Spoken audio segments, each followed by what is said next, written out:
आज की कक्षा में हम अपनी पुस्तक योग भारती का एक नया पाठ शुरू करेंगे जिसका नाम है कोक जाया। तो कोक जाया से आप क्या समझते हैं, इसका क्या मतलब है? इसका मतलब है पैदा किया हुआ बच्चा जिसे माँ ने जन्म दिया है। कोक से जाया वह जगह जहाँ पर माँ के पेट में बच्चा 9 महीने तक पलता है उसे कोक बोला जाता है। तो यह जो कहानी है एक वृद्ध औरत की है और बहुत ही मार्मिक कहानी है ये।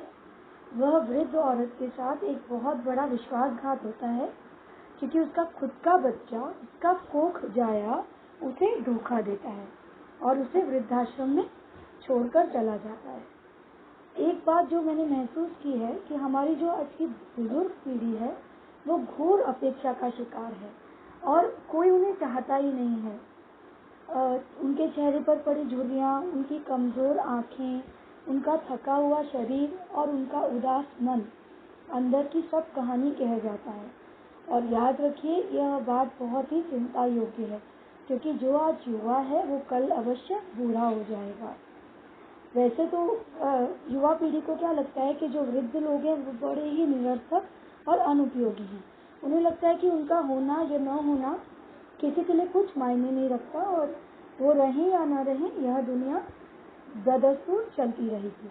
पर वह ये भूल जाते हैं कि यह जो वृद्ध हैं ये हमारी ताकत है, हमारा संबल है और इनके पास अनुभव की खान है। साथ ही साथ यह हमें स्नेह देते हैं, शिक्षा देते हैं और आने वाली पीढ़ियों के लिए सीख देते हैं कि जीवन किस प्रकार जिया जाए। युवा पीढ़ी के पास जोश भी है और ताकत भी है। एक जो चीज़ की कमी है वह है अनुभव और यह अनुभव वृद्ध पीढ़ी के अंदर कूट कूट कर भरा हुआ है। तो आपने वो कहानी सुनी होगी कि एक लड़का होता है और एक राजा होता है। वह राजा यह कह देता है कि अब वृद्धों की, बूढ़े लोगों की कोई आवश्यकता नहीं है और बूढ़े लोगों को खत्म कर देना चाहिए। और आगे की तरफ वह बंजारा थे, तो बंजारे क्या करते हैं, एक जगह से दूसरी जगह जाते हैं। तो उस राज्य में पानी खत्म हो जाता है तो सारे के सारे दूसरी जगह जाने का सोचते हैं। पर उसके पहले राजा का जो उनका कि सारे वृद्ध मर जाने चाहिए वह लागू हो जाता है। पर एक लड़का अपने पिता से बहुत प्यार करता है, अपने बूढ़े पिता से, तो वो उसे बोरी में बंद करके अपने साथ ले जाता है। और जगह जगह राजा जब बहुत सारे कार्य बताता है जो कोई पूरे नहीं कर पाता, तब वह वृद्ध अपने पुत्र को सलाह देता रहता है और हर आने वाले संकट से मुक्ति देता है। तब राजा को यह एहसास होता है कि वृद्ध कितने ज़्यादा आवश्यक हैं। एक पुरानी कथा है, रशियन स्टोरी है। तो ऐसी ही हमारी आज की जो कहानी है कोक जाया, वो बहुत अच्छा एक हमें सीख दे जाएगी पूरी युवा पीढ़ी को, आपको, मुझे, कि हम सबको इसी राह पर चलना है। हमें अपने बुजुर्गों के, अपने बूढ़ों की, अपने घर के बड़ों की इज्जत करनी चाहिए और उन्हें प्यार देना चाहिए। इस कहानी के मूल लेखक हैं श्याम दरेहरे और अनुवादक हैं जिन्होंने इसका भाषांतरण किया है बैद्यनाथ झा है। यह अनुदित साहित्य है। अनुदित साहित्य का मतलब होता है अनुवाद किया हुई रचनाएं। तो यह जो साहित्य है ये लिखा किसी और भाषा में गया है और इसे अनुवाद किया है बैद्यनाथ झा जी ने, जो आज हम पढ़ने जा रहे हैं। सबसे पहले लेखक का परिचय देख लेते हैं। लेखक का परिचय देखने से पहले हम कठिन शब्द देख लेते हैं। चर्चित, प्रसिद्ध, श्रेष्ठत्व, सबसे अच्छा, सबसे श्रेष्ठ, सबसे बढ़िया। अनुवाद करना, भाषांतरण करना, दूसरी भाषा में लिखना, काव्य, कविता, समग्र, सारी, आधुनिक, नवीन, मॉडर्न जिसे हम कहते हैं इंग्लिश में, भावबोध, एहसास होना, इमोशंस का एहसास होना, परिभाषित, जिसकी परिभाषा दी गई है, जिसे हम कहते हैं डिफाइन करना, डिफाइंड जो ऑलरेडी, परिणाम, परिणामतः, तो इसका होगा फलस्वरूप, किसके बदले, जैसे बोलते हैं ना, इस चीज का यही परिणाम होगा, इस चीज का यही फल मिलेगा। सेतु, पुल, संप्रेषणीयता, किसी को संप्रेषण करना मतलब कुछ भेजना, बोधगम्य, जो बुद्धि में आए, समझ में आने लायक, बोधगम्य। ठीक है, अब हम लेखक परिचय देखते हैं। श्याम दरिहरे जी का जन्म 19 फरवरी 1954 को बिहार के मधुबनी जिले में हुआ था। आप मैथिली भाषा के चर्चित रचनाकार माने जाते हैं। हमारी एक भाषा है मैथिली, हमारे देश की, बिहार की भाषा है। मैथिली भाषा में कहानी, उपन्यास तथा कविता में आपने अपनी लेखनी का श्रेष्ठत्व सिद्ध किया है। तो इन्होंने जो कविताएं, कहानियां, उपन्यास लिखे हैं वह मैथिली भाषा में बहुत ही बेहतरीन सिद्ध हुए हैं। आपने कनुप्रिया काव्य का मैथिली भाषा में अनुवाद किया है। तो जैसे बैद्यनाथ जी ने इनकी मैथिली भाषा में लिखी हुई कहानी का अनुवाद हिंदी में किया है, उसी प्रकार इन्होंने धर्मवीर भारती की लिखी हुई कनुप्रिया काव्य का मैथिली भाषा में अनुवाद किया है। हमारी पुस्तक में आगे हमें कनुप्रिया पाठ है जो हम पढ़ेंगे। आपकी समग्र रचनाएं भारतीय संस्कृति में आधुनिक भावबोध को परिभाषित करती हैं। देखिए, वेस्टर्नाइजेशन, मॉडर्नाइजेशन हमारे देश में बहुत ज़्यादा है, परंतु इनकी जो रचनाएं हैं वो हमारी ही संस्कृति में नवीनता लाती हैं और परिभाषित करती हैं उन्हें। परिणामतः आपकी रचनाएं पुरानी और नई पीढ़ी के बीच सेतु का कार्य करती हैं। तो जब हम इनकी एक कहानी पढ़ेंगे तो हम युवा पीढ़ी और बुजुर्ग पीढ़ी, वृद्ध पीढ़ी के बीच में यह एक पुल या सेतु का कार्य करेगी, हमें एक बहुत अच्छी शिक्षा दे जाएगी। आपका समस्त साहित्य मैथिली भाषा में रचित है तथा संप्रेषणीयता की दृष्टि से भाव एवं बोधगम्य है। तो जो इनका समस्त यानी पूरा का पूरा जो साहित्य है मैथिली भाषा में इन्होंने लिखा है, तथा जो इन्होंने संप्रेषण की है वो जो इनकी दृष्टि है ना, वो बहुत ही इमोशनल और सबको समझ आने वाली, बुद्धि के समझने लायक है और हमें एक जागृत करती है। हमें अगर जो सोई हुई मनुष्य जाती है ना, उसे सोचने पर उसकी सोच को जागृत करती है। आपकी सहज और सरल मैथिली भाषा पाठकों के मन पर दूर तक प्रभाव छोड़ जाती है। तो वैसे ही मैथिली भाषा आम जनता की भाषा है और यह क्या करती है कि यह पाठकों के मन को छू जाती है और इसका प्रभाव लंबे समय तक रहता है। प्रस्तुत कहानी का हिंदी में अनुवाद बैद्यनाथ झा ने किया है। यह बात हम पहले ही समझ चुके हैं। अब इनकी प्रमुख कृतियां देख लेते हैं। घुरी आओ मान्या, जगत सब सपना, ये सब मैथिली भाषा में लिखी हुई इनके रचनाएं हैं। न जायते म्रियते वा, उपन्यास है। सरिसों में भूत, रक्त संबंध, यह इनका कथा संग्रह है। गंगा नहाना बाकी है, मन का तोरण द्वार सजा है, यह इनकी कविता संग्रह है। तो अब हम आगे जाते हैं, विधा देखते हैं। विधा परिचय के पहले कठिन शब्द देख लीजिए।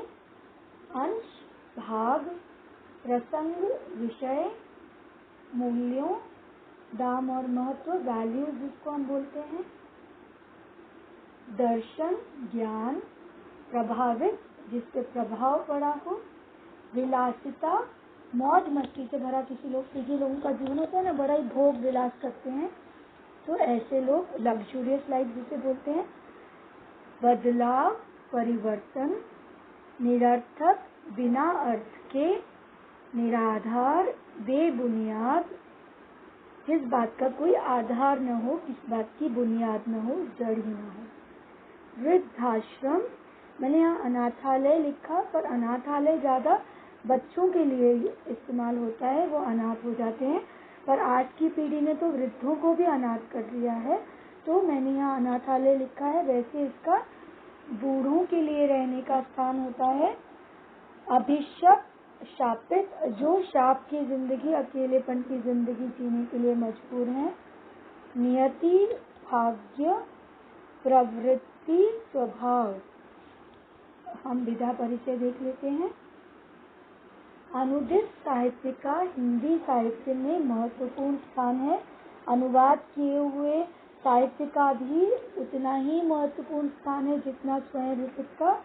अनुदित कहानी विधा में जीवन के किसी एक अंश अथवा प्रसंग का चित्रण मिलता है। ये कहानियाँ प्रारंभ से ही सामाजिक बोध को व्यक्त करती हैं। जो ये कहानियाँ हैं समाज के बारे में हमें बताती हैं, समाज के बदलते मूल्यों एवं विचार तथा दर्शन ने सामाजिक कहानियों को प्रभावित किया है। देखिए, समाज में परिवर्तन कोई सडन नहीं है, बहुत पहले से ये परिवर्तन धीरे धीरे आ रहे हैं। जो मनुष्य के मूल्य, विचार और दर्शन में बहुत ज़्यादा परिवर्तन आया है। अगर बाहरी देशों में छोटे बच्चे जब 18-19 साल के हो जाते हैं तो उन्हें कहा जाता है कि वह अपनी राह देखें और खुद के जीवन का खुद ही वहन करें। उसी प्रकार वृद्धों को भी कोई नहीं पालना चाहता, जबकि माता पिता अपना पूरा जीवन अपने बच्चों को दे देते हैं और वही बच्चे जैसे ही अब आत्मनिर्भर हो जाते हैं तो अपने वृद्ध माता पिता को पालना ही नहीं चाहते। कहते हैं ना कि एक माता पिता 2 या 3 बच्चों को पाल लेते हैं, परंतु 2 और 3 बालक मिलकर अपने माता पिता को नहीं पाल सकते। यह अभी हमारी दुनिया का एक आयरनी है, बहुत ही कटु सत्य है।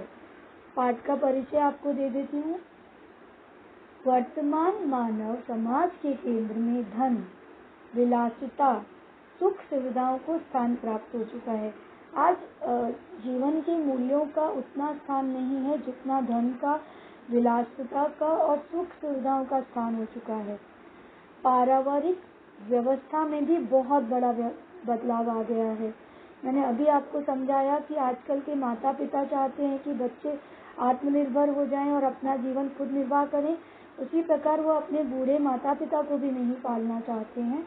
तो आजकल की जो पहले की पारिवारिक व्यवस्था थी, जो फैमिलीज एक साथ रहती थी, बड़ी फैमिली का एक पूरा का पूरा हमारे देश में एक जो व्यवस्था थी, अब वह बदलाव आ चुका है। पैसे ने रिश्तों का रूप धारण कर लिया है, तो रिश्ते निरर्थक होते जा रहे हैं।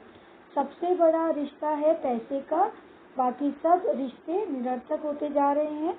लोग अब उनका मानना कर रहे हैं, उपेक्षा कर रहे हैं वृद्धों की। यही कारण है कि दिलीप अपने पिता की मृत्यु के पश्चात माँ पिता का घर बेचकर सारा पैसा अपने नाम कर लेता है।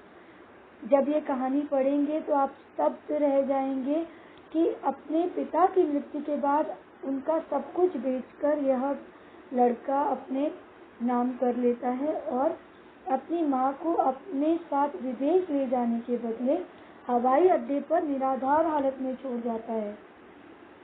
मतलब कुछ बुरे बच्चे होते हैं जो अपने माता पिता को वृद्धाश्रम छोड़ देते हैं, पर यह जो पुत्र था, यह सपूत नहीं कपूत था। इसने तो अपनी माँ को हवाई अड्डे पर अकेला छोड़ दिया, ये नहीं सोचा कि मेरी माँ के ऊपर क्या बीतेगी, वो रहेगी कैसे, तो बहुत छोटी बात है। अपने पुत्र का विश्वासघात, धोखा वह कैसे सहन कर पाएगी, इस बारे में यह पूरी कहानी है। माँ जो एक IAS अधिकारी की पत्नी है, वृद्धाश्रम में रहने को अभिशप्त हो जाती है, मजबूर हो जाती है। शायद यही नियति है, शायद यही भाग्य है आज के वृद्धों का।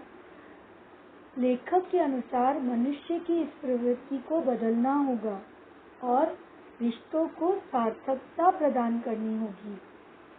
बहुत ही सैड स्टोरी है, बहुत ही दुख भरी मार्मिक कहानी हम पढ़ेंगे। यहाँ एक बात आपको समझाती हूँ, आपने यहाँ देखा, शायद यही नियति है आज के वृद्धों की। जब होता है नियति, क्योंकि वो स्त्रीलिंग है तो की लगता है। अगर मैं बोलूँगी शायद यही भाग्य है आज के वृद्धों का, तो भाग्य क्योंकि पुल्लिंग है तो यहाँ पर आज के वृद्धों के साथ का लग जाएगा। तो हमें लिंग, वचन, यह सब हिंदी व्याकरण में समझना है और सीखना है। अब हम अपनी कहानी की तरफ बढ़ते हैं। पहला पन्ना पढ़ने से पहले कठिन शब्द देख लीजिए। प्रबंधक व्यवस्था करने वाला, अवाक स्तब्ध रह जाने को कहते हैं, शॉक रह जाना कि आप कुछ देखकर हैरान हो जाएं, अनुमान अंदाजा लगाना, सहकर्मी साथ काम करने वाले को कहते हैं, वित्त सचिव फाइनेंस सेक्रेटरी है हिंदी में समझाऊं तो, जो हमारे देश में धन और पैसे के बारे में जो मंत्री कार्य करते हैं, संभाल करते हैं, वह हमारे वित्त सचिव हैं। संपूर्ण का मतलब है पूरा। पाठ शुरू करते हैं। वृद्धाश्रम के प्रबंधक का फोन कॉल सुनकर मैं अवाक रह गया। क्यों अवाक रह गया ये लड़का, और ये लड़का कौन है, आगे जानते हैं। मौसी इस तरह अचानक संसार से चली जाएगी, इसका अनुमान न था। अब यह पता पड़ता है कि जो ये लड़का है और जो औरत गुजरी है, वृद्धा गुजरी है या इस दुनिया से चली गई, वह उसकी मौसी है, मतलब उसकी माँ की बहन, इस लड़के की। ऑफिस से अनुमति लेकर तुरंत विदा हो गया। संघ में पत्नी और 4 सहकर्मी भी थे। मन बहुत दुखी हो रहा था। तो भगवान भी कैसी कैसी परिस्थितियों में लोगों को डालते रहते हैं। यह लड़का काम कर रहा था अपने ऑफिस में, अंग्रेजी शब्द है ऑफिस, जिसे हम विदेशी शब्द कहते हैं। इसने अनुमति ली अपने ऑफिस से और अपनी पत्नी और अपने 4 काम करने वाले लोगों के साथ वह अपनी मौसी से मिलने चल पड़ा। और जाते जाते इसके मन में कई तरीके की दुविधाएं हैं कि देखिए भगवान भी कितनी परीक्षा लेता है और मनुष्य को कैसी कैसी परिस्थितियों में डालता है।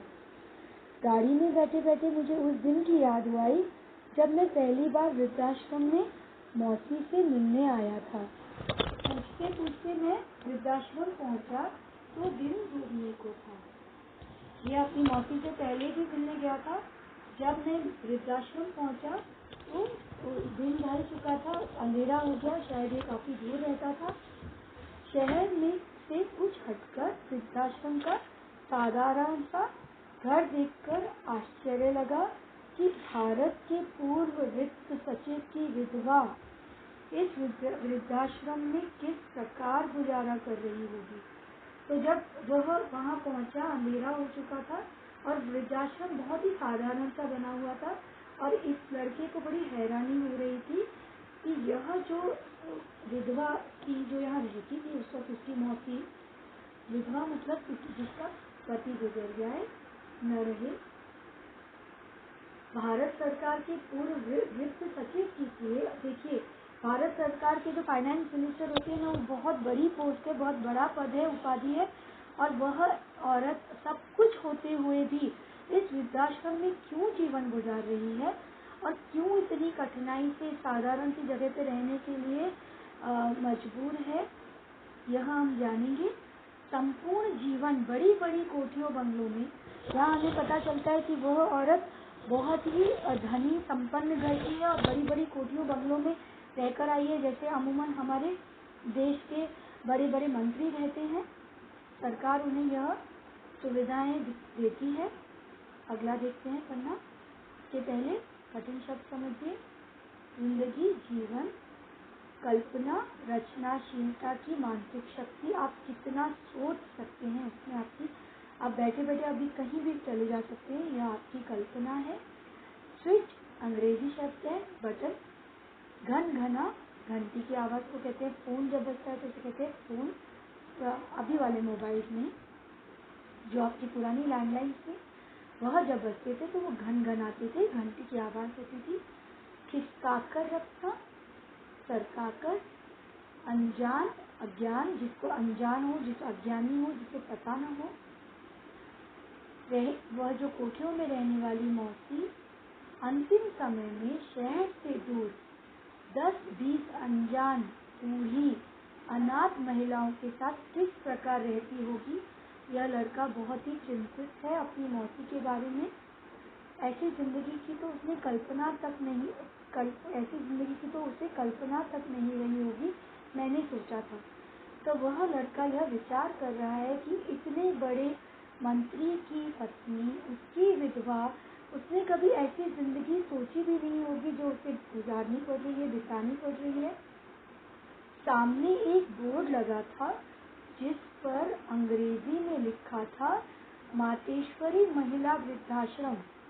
दीवार पर एक, देखिए दीवार को बोला जाता है, दीवार पर एक स्विच लगा हुआ दिखा। उसको दबाने से लगा कि अंदर कोई घंटी घन बना हो। कुछ ही पलों में के बाद फाटक का छोटा सा भाग खिसकाकर एक व्यक्ति ने पूछा, क्या बात है श्रीमान? दरवाजे का एक छोटा भाग, पहले दरवाजों में एक छोटा दरवाजा बनाते थे, तो वह खोलकर एक व्यक्ति ने उसे पूछा कि क्या चाहिए? मुझे मिसेस गंगा मिश्र से मिलना है, मैंने कहा। तो उसने पूछा, आपका नाम? फिर इस लड़के ने जवाब दिया, रघुनाथ चौधरी। आगे की कहानी समझते हैं। अगला पन्ना हमारा पेज नंबर 58 है। उसके पहले कठिन शब्द देखिए, प्रतीक्षा, इंतजार, बाट जोड़ना, किसी का इंतजार करना, फाटक, दरवाजा, संतोष, तृप्ति का भाव, ऐसा भाव जो सैटिस्फैक्शन का भाव होता है, व्यवस्था करना, प्रबंध करना, विदा करना, प्रस्थान करना, किसी को बाय बाय बोलते हैं, हम विदा करते हैं, स्वीकार करना, अपनाने की क्रिया को स्वीकार करना बोलते हैं। आइए पढ़ते हैं।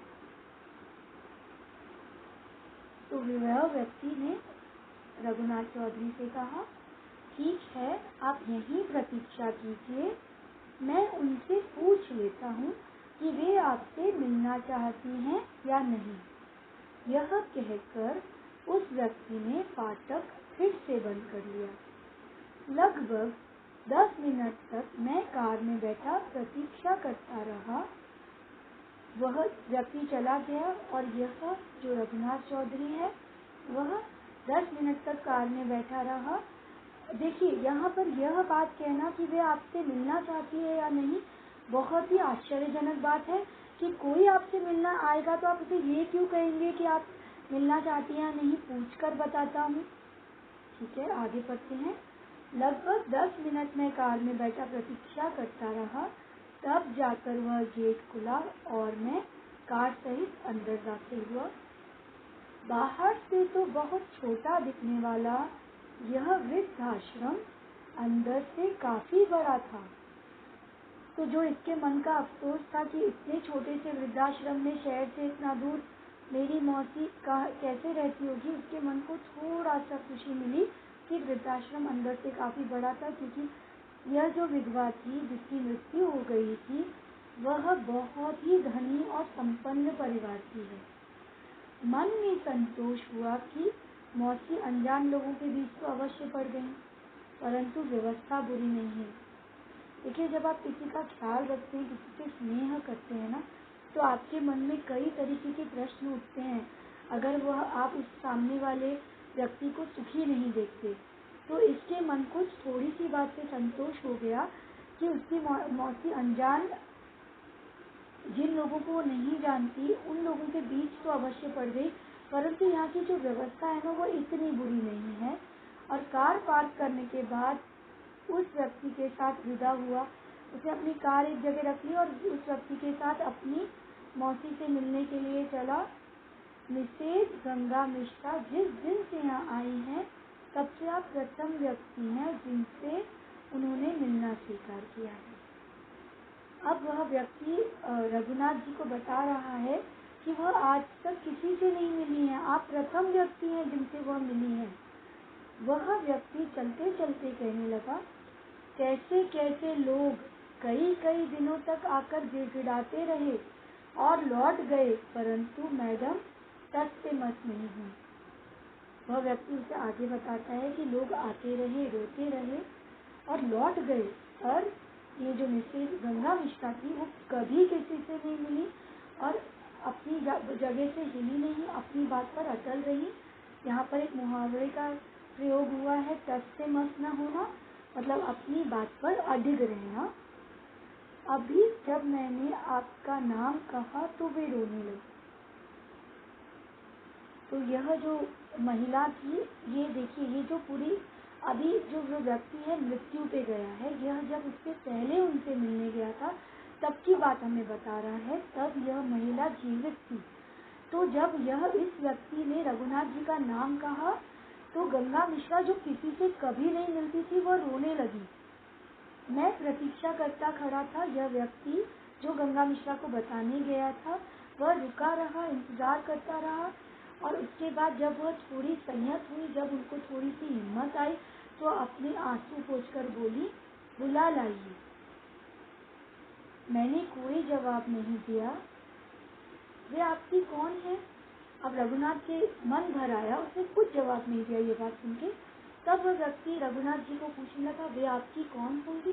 आपकी क्या रिश्ता है उनसे? तो मैंने कहा, मौसी। अगला देखने से पहले कठिन शब्द देखिए। प्रति प्रश्न, बदले में प्रश्न। कोई आपसे कोई प्रश्न पूछ रहा है, आप उसके बदले में अगर प्रश्न पूछते हैं तो अंतिम, आखिरी, कष्ट, तकलीफ, दुख को कष्ट बोलते हैं। संकेत, इशारा, किसी को संकेत करना, इशारा करना। बुलंदी, ऊंचाई, बहुत ऊंचा कोई जिंदगी में ऊपर हो जाए तो हम कहते हैं कि वह तो बुलंदियां छूता है। विश्वासघात, माफ कीजिएगा यहाँ पर स्पेलिंग गलत है, घात होनी चाहिए, थोड़ा स जैसा लग रहा है।